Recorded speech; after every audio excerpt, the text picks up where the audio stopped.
I will open the floor now to Q&A, questions and answers.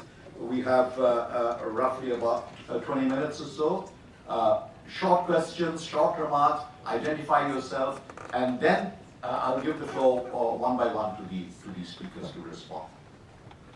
Okay, you have to identify yourself, but I'll do it for you. Mr. Surya Narayan. Well, I'm Surya from ISAS. Well, more relevant to the topic of the panel discussion, is there any sociological or political or economic explanation for the ecology of, I don't want to describe it as ecology of conflict, but what is generally referred to as Muslim-Hindu equation, or the lack of it? Is there a sociological explanation, or a political or an economic explanation? And secondly, what is it that makes the formation of OIC so important when you do not have anything called an organization of Christian states or organization of Buddhist states? Thank you. Yes. I'm taking questions or remarks, comments from the floor.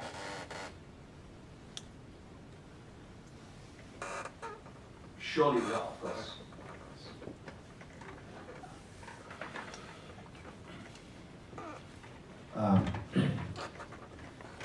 You make a convincing case of sociological impulses affecting Muslim practice.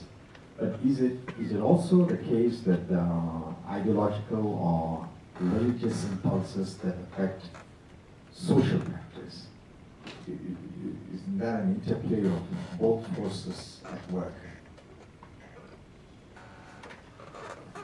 Okay, if there be no further questions from the floor, I will give the floor first to Professor Hassan, Mr. Berkey, and Professor Alatas to make final remarks and respond to the questions. I'll wrap up. Thank you. Thank you, Mr. Chairman. Just about the ecology of Hindu-Muslim conflict, I think when the Taliban blew up the Buddhist statues in Bamiyan, there was a huge outcry about how backward and uncivilized the Muslim Talibans were. And somebody remarked, and I think it's something worth reflecting, that Afghanistan has been Muslim for a long time, for 12th century, and those Buddhist statues stood for 1200 years under Muslim rule. But they were then blown up, obviously. So the question was, where do you focus it? 12 centuries of those statues which remain and revered by people who lived there and respected and protected. I think it's a matter of, as Clifford Geer says, a way of seeing is also a way of not seeing. Hindu and Muslims have lived together for centuries in India. And I remember growing up in Punjab, and I think by and large, and in pre-partition days, I mean, there are conflict from time to time, but the people have lived together and lived in great harmony and great affection. But there's also, in statistics we say, if 30% of the variation can be explained by, why people do what they do, when you control for everything, you're doing very well. And I asked once a statistics professor, why only 30%? Why can't we explain 90%? You know what his answer was? He said human beings are very, very complex and very unpredictable people. So you can't, if you can just explain. So I think if we can explain the India-Muslim relationship, at least for centuries, they have lived together, there is obviously that's the proof that there is, but the conflict itself is not something, I don't think, again, if I were to go back, and I can be wrong, of course, a conflict itself is very much a function of a particular, you see, nationalism has a very important role to play in the emergence of many conflicts in the modern world. And I think, because nationalism is a project of the intellectuals, not of the peasants, not of the And nationalism perhaps explains a great deal of the absence of a peaceful relationship and presence of peaceful relationships. So to answer your question, yes, there is an ecology, but I think that ecology considers both the harmony as well as conflict, and I think one has to explain both. I don't know why that question. The second part I would let Javed answer and Farid about the existence of Muslim countries. But on the sociological impulses, of course, my position in religion is social fact. It not only influences once religious impulses influence social practices, and social practices influence religious practices, and because behavior constantly interacts, and then of course people begin to there's an enormous degree of our behavior is very much a function of what we choose to do rather than not do. So it's a selection of the variables. So if we are emphasizing religious factors, then obviously social factors will not be very important. But if you are emphasizing religious factors, the social factor, religious factors will probably not get as much importance. But to me, I think what is this fascinating journey as a sociologist is to be able to look at society and social factors, and religion is a social factor, and how it is influenced over a period of time by how societies evolve. And that's...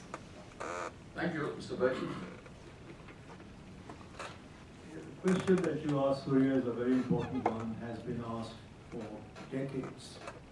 The interesting thing is that the first series of answers to this question began to come from political scientists rather than from economists. And the man who did pioneering work in this area was Samuel Huntington. And I would say that he should be remembered for his Political Order in Changing Societies book rather than for the Clash of Civilization.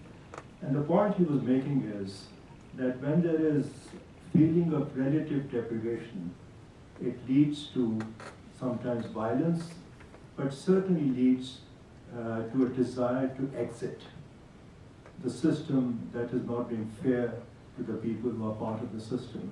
Now his finding then was translated into a little book, I'm sure you're familiar with this, by, I'm forgetting the name now, Hushman, Exit, Voice and Loyalty.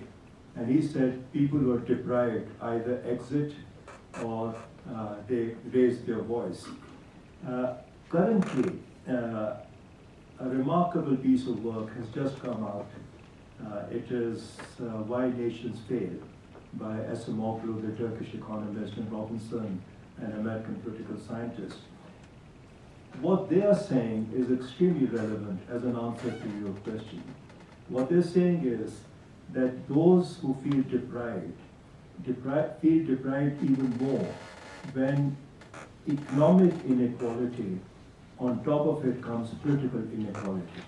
So they are talking about the importance of having inclusive systems that bring everybody together, rather than exclusive systems which are then for the benefit of the few. Now, applying this kind of thing to the history, the long history of the subcontinent, the long off and on conflict between Hindus and Muslims, you can see what happened. The continent was ruled by the Hindus for thousands of years, then Muslims intervened and ruled for 1,000 years, established a political system which was not all that inclusive, and therefore the Muslims benefited. Then the Muslims went out, the Brits came in, and they introduced another system in which the Muslims felt excluded rather than included. And they then gave a religious idiom to that sense of exclusion. And it is very interesting if you look at some of the lawmaking done by the Brits. They were bringing laws on the books, and the language was to save the Hindu peasantry from the Hindu moneylender.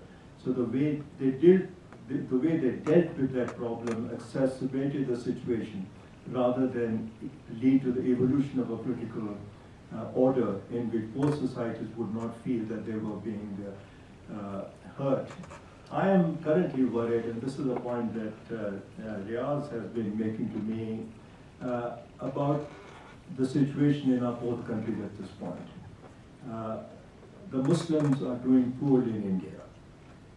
The system is inclusive. It is the best performing political system in South Asia, and yet it is able to exclude a very large Muslim population. So if you follow what people like Huntington and Hirschman and Asamoglu saying, if you follow that, then you can expect considerable amount of political volatility in India. On the other side of the border, Pakistan, it's not religion. Pakistan, as a result of this huge transfer of population, is now 95% Muslim.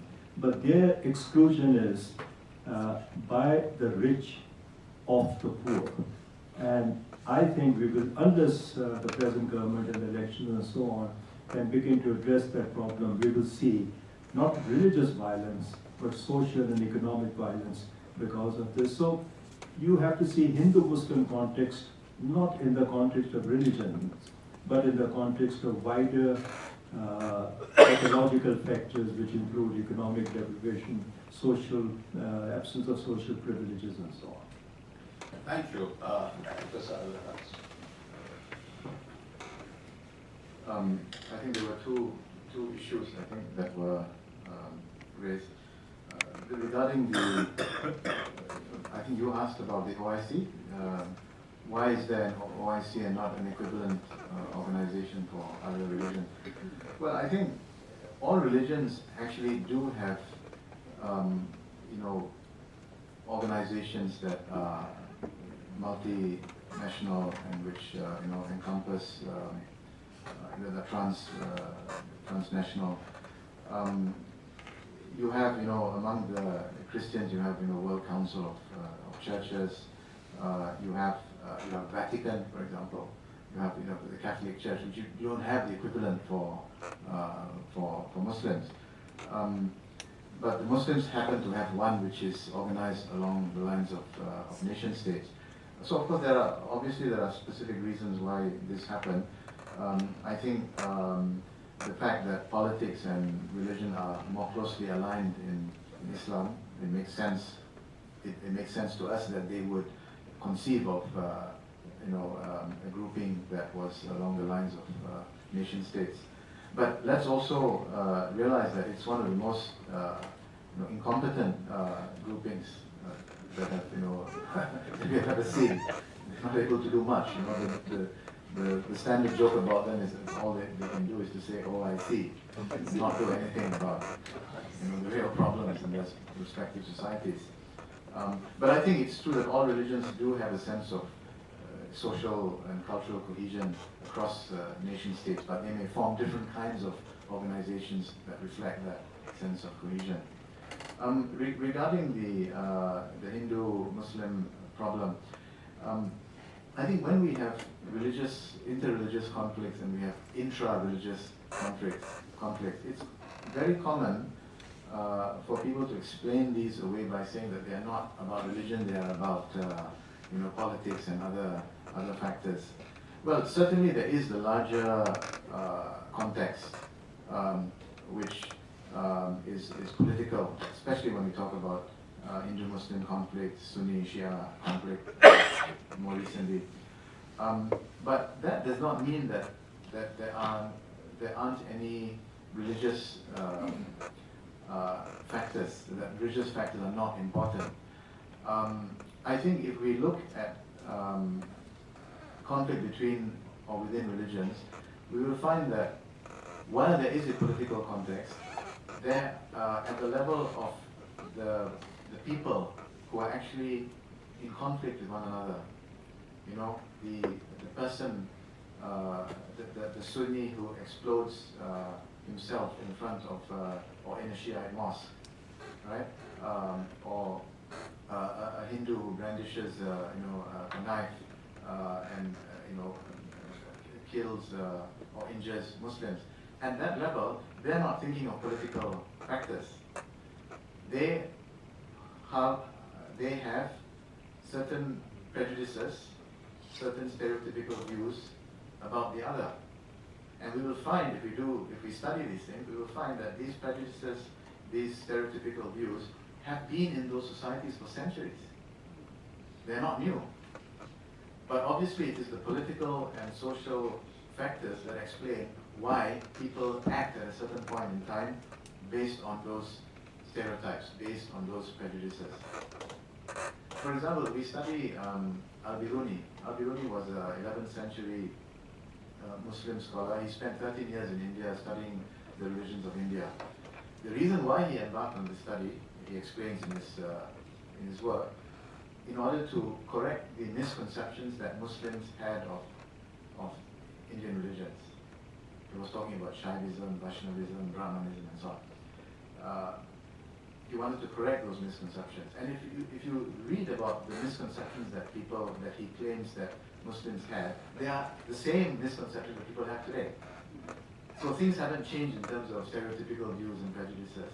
But what the sociology can explain is why people are successfully, why the powers are successful in manipulating people based on those the existence of those prejudices, why they can manipulate them, mobilize people to act against the other.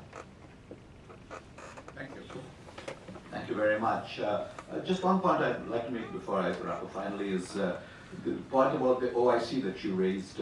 OIC, mind you, was a reaction in many ways to Nasser's pan-Arabism, Arab socialism, and the Baathism. You see, at which sort of the Gulf rulers took fright, and they created a counter-organization called the OIC. Could not call it Organization of Countries, mind you, because, as I had said earlier, Islamic Ummah is to many a single entity. So it was called the Organization of Islamic Conference. Eventually we have begun to accept the fact that, okay, we are separate countries for now, even though at some point in time, like Marxism, states will wither away in Islam. But till such time as it does, we have begun to call it Organization of Islamic Countries. All that remains for me now is to thank our speakers for an extremely stimulating set of discussions which has invigorated our thinking with regard to Islam. I want to thank the large attendance that we had today, which is actually a little larger than the normal attendance we have in seminars, which reflects the tremendous interest in Islam.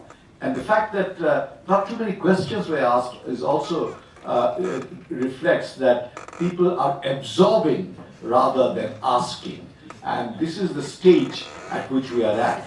Islam has to be absorbed before you ask questions about it. Thank you very much. Thank you for coming. Mr. Chairman.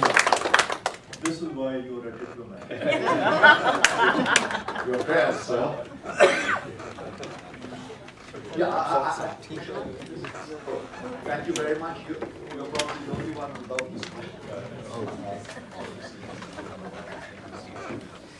Ladies and gentlemen, there are some online professionals outside. If you're coming from Greece, anybody.